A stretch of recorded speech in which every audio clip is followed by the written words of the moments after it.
We've reviewed quite a number of EVs just this year, and well, in turn, we used a lot of adjectives to describe them, like quick, fast, stable, instant, shocking, torquey, followed by screeching from either the tires or jack aside. Oh my God! Now, while manufacturers are standing atop a mountain screaming to the top of their lungs that EVs are the next best thing or actually the cars of now, it's a bit of a hard pill to swallow, especially for the average Filipino consumer, considering the prices that they're asking for. Not all of them are expensive, but for crossovers, mainly, yes, they are expensive. This, ladies and gentlemen, however, is the BYD Atto 3, and legend has it, it can be had for under 2 million Philippine pesos.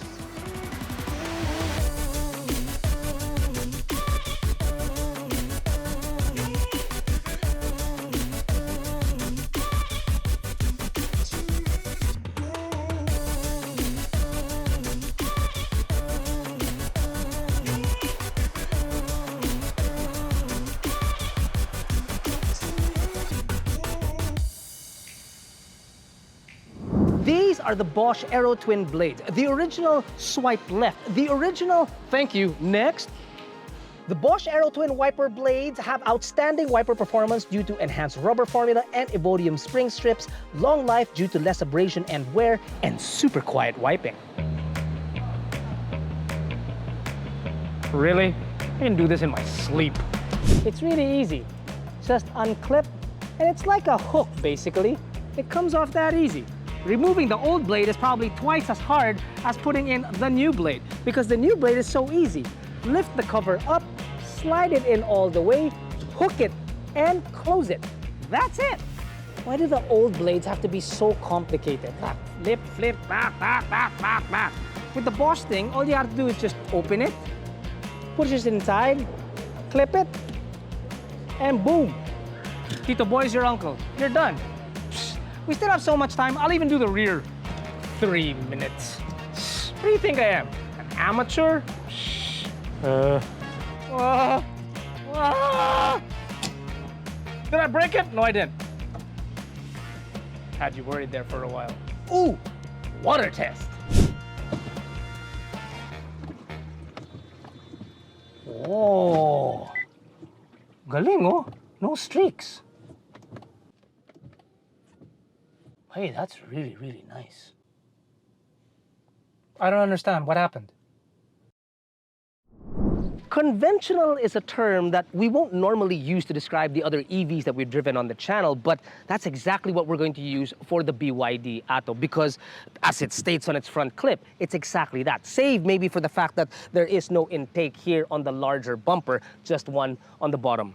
Now, it's a good thing and a bad thing to be conventional because, well, if you're trying to blend in, it's great. If you want to stand out, not so good. What does stand out, my goodness, is this DRL that stretches the entire width of the automobile, kind of looking like the Hyundai Stargazer, but with a bit more curves. Down the side, the theme of being conventional continues because as you look at it, it looks like your average crossover with 18-inch wheels above 175 millimeters of ground clearance. The wheels, by the way, starting to look like normal wheels because there is no plate attached to it. Then you've got your repeaters on your side mirrors and your camera. Really, the only thing that will set it apart from your average crossover is the fact that the charging port is located up front instead of at the rear. Speaking of charging, open the port and you'll note that you have a Type 2 charger, AC up on top, DC down below. Now, if you were to charge it at home using the Type 2 AC, you'd be doing roughly about 0 to 100% charge in about 9.5, almost 10 hours. If you bring it, however, to a fast charger, gasoline station kind type of a thing, you can charge from 30 to 80, basically 50%, in about 29 minutes. Now, I do realize that there are other EVs out there that Jack and I have tested that charge much faster than that. We believe the reason why it takes so long in this particular vehicle is because the battery down below, which weighs, by the way, 420 kilograms, has a size of 60.48 kilowatt hours. That's kind of big. BYD claims that the Atto 3 has a range of 565 kilometers inside the city. However, if you were to do city and highway, you'll get about 420 kilometers. The rear is simple and elegant, much like the front clip. It also does have a light that spans the entire width of the automobile. It's very pretty, but it does have one up to the front, which I've never thought I'd say that, because the rear has sequential turn signals, whereas the front, none. Here on the side, there's somewhat of a fish scale pattern, an arowana pattern, if I may. That's not exactly a standalone piece. It has a connection inside the automobile, but we'll get to that a little bit later. Now, this is the premium variant, and we did expect a power tailgate. Unfortunately, that's gone missing. I can tell you it has 440 liters of space, but not in its current configuration, especially with the tonneau there. So obviously you can fit luggage there. If you were to force a balikbayan box in here, you cannot. But what you can do to maximize it to 440 liters of space is bring this floor down, and then you'll just have enough space to fit the balikbayan box with the tonneau still in play. Kinda. But obviously, if you were to take the tonneau out, you've got a heck of a lot more space to put in there, to put your stuff in there. And of course, that will double if you fold the rear seats. Then you can fit at least 3 balikbayan boxes and hand carry as well. Now, there's a lot going on in the rear, and I'm gonna try not to get lost in telling you everything. So let's start with the seats at first. Good leather, it's matte, a good amount of space inside the cabin as well. This is my normal driving position. A third person, no problem, because there is no center tunnel. So a smaller third person, average sized adults on the other side, no problem. The colors of the seat, kind of looking like Captain America, which is odd because this, after all, is a Chinese vehicle. The scales outside are mimicked inside here on the leather as well. Why, though? I'll explain that a little bit more because that will continue actually up front. Toys back here include a center armrest with cup holders that aren't very large or deep because you can't fit a normal sized bottle in there, although there is some. And then on the door, you can't fit this normal sized bottle anywhere either. So if you were to try Jack's bottle, that's just not gonna go anywhere. But there are lots of storage spaces available, like, for instance, on the door, or rather on the seat itself, there are pockets for your cell phone. So that's nice, and a deep one in there. You've got air vents in the center, which kind of remind me of the generators found on Hoth. But if you want something a little bit more modern, it actually looks like the JBL flip speakers, kind of large. Quirky. You've got USB charging points in the form of Type A and Type C, a small little cubby there. And then some really weird stuff on the door happening, because if you look at the handle, it's got kind of like a weird wrench looking thing on it. This thing looks like it was lifted from an MQ. That is not a speaker, that's just a design. The speaker is found down below. Now, I gotta tell you that this is an electric vehicle. So the whole point of it is to be as quiet as possible. But if you have kids back here, it's gonna be a problem for 2 reasons. One is because they're probably gonna complain about how they are marking the seats. This white leather will get dirty quickly. I believe so. And second, there is this thing on the door that looks kind of odd. It kind of looks like an unfinished Star Trek Enterprise, or a guitar actually. And when I say guitar, I mean complete with the sounds. Now, if the kids are doing this the whole time during the ride, you are going to lose your mind. We jamming? I wanna jam it with you. We jamming, we jamming, we jamming, we jamming, we jamming, we jamming, we jamming, we jamming. I wanna jam it with. The lyrics are probably wrong, right? I don't even know. It's been a while since I listened to Bob Marley, because I haven't been to the beach in like a really long time. We all know who the kid is here. I'm a child. We jamming, we jamming, we jamming, we jamming, we jamming, we jamming, we jamming, we jamming. I wanna jam it with you. The review. Oh, the review. I almost forgot the whole meat and potatoes of being in the rear seats, which is the space. That is your leg room. That's my normal driving position. Quite good. The headroom, nothing spectacular, because I am not the tallest person on the planet. Kids back here, you would lose your mind. You're the kid. Shut up. You remember the scales outside the car, right? And I pointed out how there are scales also on the white part of the leather inside the car. This up front is where it all culminates. See, the Atto 3 is part of BYD's Ocean series. The dash is supposed to mimic the water, the ocean, as it comes crashing down. And when it does, this part right here in the center is the sand, which then brings you to the air vents. I don't know exactly what the air vents kind of look like, but it reminds me now that there's the ocean theme, like pearly shells down by the ocean. Know what I mean? Huh. Stop laughing, Jack. This part right here, the shifter, reminds people of what kids use to dig holes in the sand, the shovel. To me, it actually looks like the throttle lever input that Denzel Washington was using when he flipped the plane upside down. That was a great movie. So there's also a lot going on here inside the front cabin. So obviously the colors would be the water and then the sand, which is like the water and the sand. The red is basically just an accent, or they're trying to mimic Captain America. Not sure. You've got all your controls for the automobile either in this section right here or on the steering wheel. That's it. It's very clean. It's very simple. Your air controls are found here, although there are no fan controls. It's just on and off. Same thing with your, but with your audio rather, sorry. You have power, but you can control the audio control, the volume here. You've got your modes, your auto parking, your regenerative braking, and your hazard is found down here. Everything down here up underneath the infotainment system is clean. On the steering wheel, you've got your adaptive cruise on one side of the car, and on the other side, your audio controls and functions for your infotainment. Your infotainment is a pretty large screen at 15 plus inches with Android Auto, but unfortunately, no Apple CarPlay. Weird. The Android Auto, though, is wireless, and there is a wireless charger found down here. The infotainment screen is larger than 12 inches. Very nice. I wish, though, that we could have sort of like borrowed a few inches from this guy, sort of like what I wish I could do with Jack, take some of his height and put it on me. Take that and put it here to the instrument cluster because it's very wee.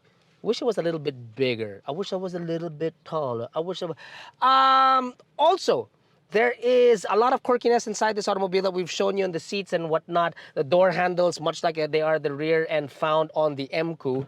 And then there's also the... We be jamming? Okay, we get it. You do? Stop. Do you? Okay. Do you really get it? Yep. Do you get it?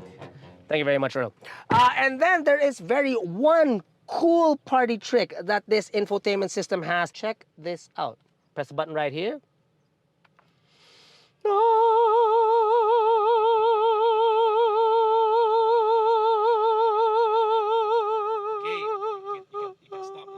And lastly, just before we set off, there are a good number of cubby holes found inside this automobile. One down here which can hold, my assistant's kind of slow, my bottle, which unfortunately can't go in the door, even here, or even Jack's bottle.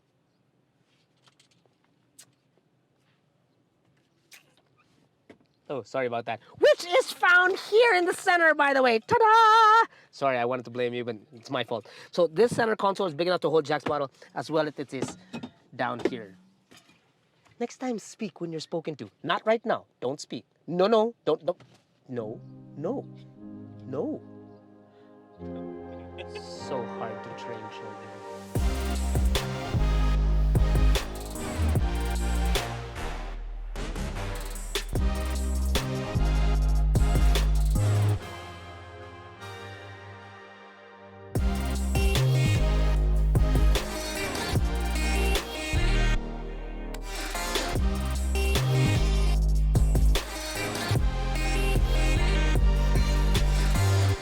Expectations were not met. But wait, that's not a bad thing. It's not a great thing, but it's not a bad thing in this automobile. See, when you hop into an EV, you expect it to be a peel your skin off your face while you're flooring it kind of a thing, as what we've experienced in most of the EVs that we've driven. In this car, no.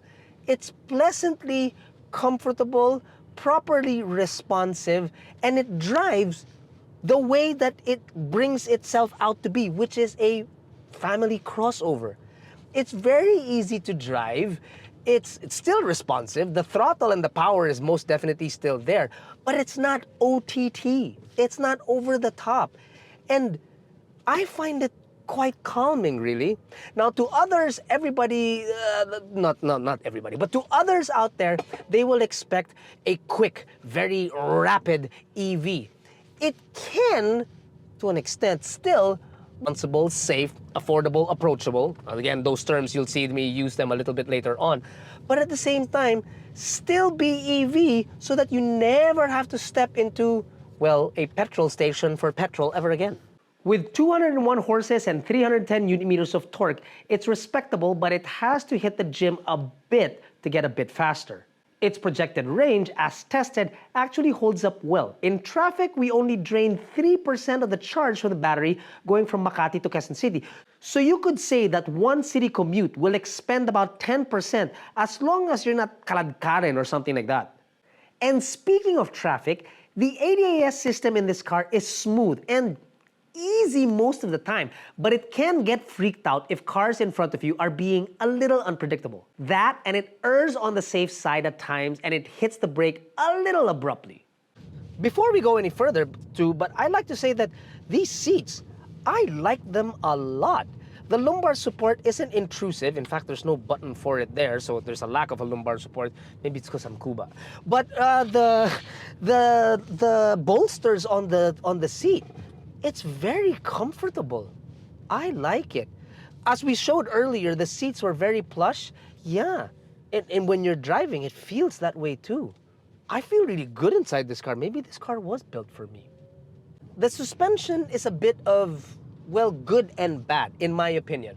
It's good, I like it, because there's a lot of give. It's soft, it's a crossover, so that's how I like it. It's bad because, well, because of the weight of the vehicle, you'd expect the suspension to be a little bit stiffer to be able to carry itself much better. After all, the batteries do weigh 420 kilos. They are very down low, but still you can feel the weight of the vehicle in the way that it turns, in the way that it can sway, in the way that it tips up when you accelerate it, and the tires tend to screech also. So yeah, you really feel that weight. However, regardless of how much weight there is inside this car, there still is enough power to screech the tires every so often, like I said. For instance, if we were to do the Achoo test, let's going to bring it up to, let's say, 30 kilometers per hour. We are on sport mode, thanks to the mode button right there. And then, I'm just waiting on you, Jack, to relax until I do. Achoo! Okay. Uy! Did you hear the tires screech? Okay, that scared me, man. Yeah, when I did it the first time too, I was a bit scared. Wait. This is Not around the corner, please. Well, let's do it around the corner.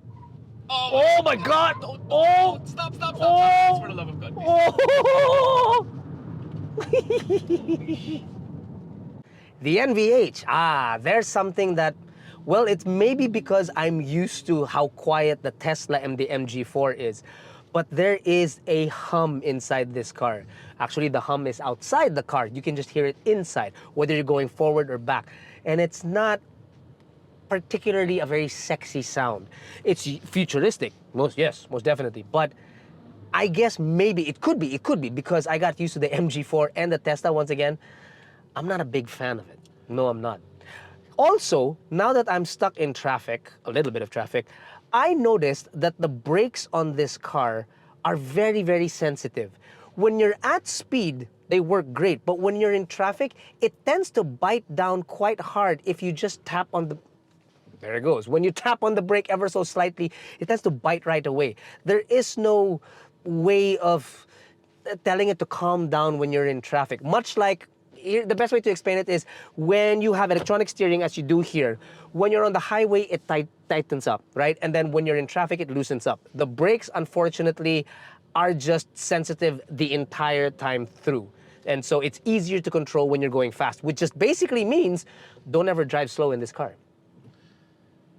I'm not sure that logic checks out, but... No, it doesn't check out. No, okay. No. I will also add that the brakes, although sensitive, they lack a little bit more oomph in the sense of stopping power, because in traffic, it's great, but at speed or faster than your normal speeds, it will show how heavy the car is, and you will want a little bit more stopping power. Not to a point where you need to stand on the brakes, no, but you just would feel safer if the stopping power of this car were a little bit stronger. Now, we may seem like we've been nitpicking on this automobile, and it's true because we've been pitting it up against other EVs that, well, the truth is, they're almost twice the price. But see, for the price that you're paying in this car, you're getting an EV for what you would normally get an internal combustion engine for.